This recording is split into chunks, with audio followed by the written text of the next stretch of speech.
For another day, I do not exist. I'm awoken by my very first glimpse of sunlight. It is bright and pure, unattained by human hands.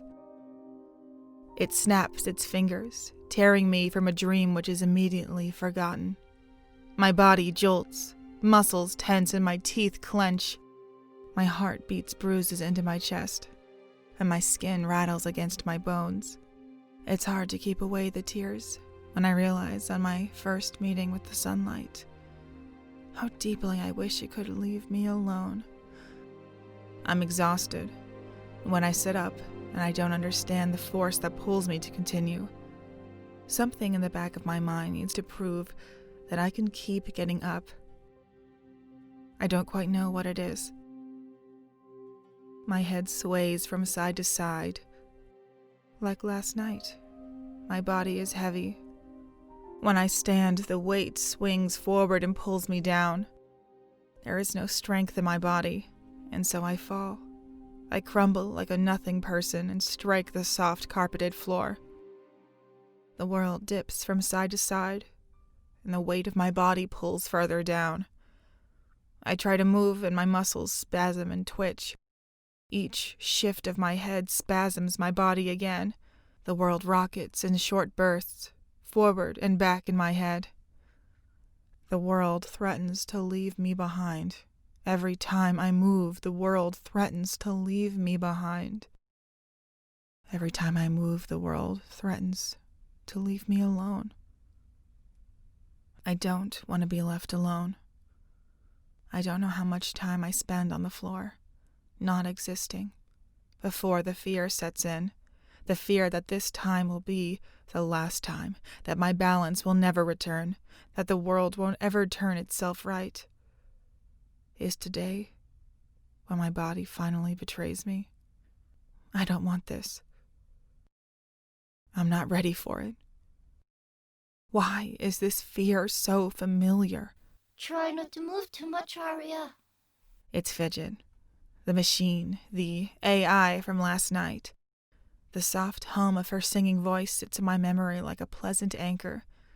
I grip onto it and hold tight. Fidget, I say. What's happening? It's your balance. Judging by your file, I would say you are frequently experiencing moments of loss of balance in all of your former lives as a result of an inner ear disorder. An inner ear disorder? What kind?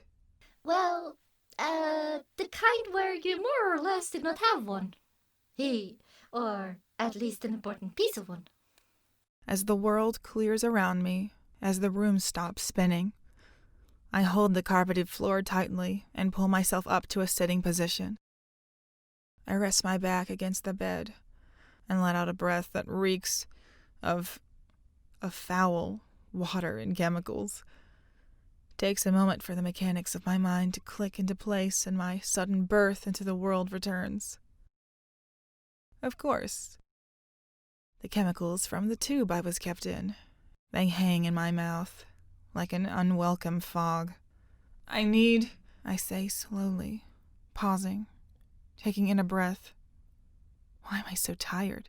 I need something to eat and drink. Of course! Fidget says. I have already notified the room service to provide for your serving of French toast with bacon and orange juice. Well, that's exactly what I wanted.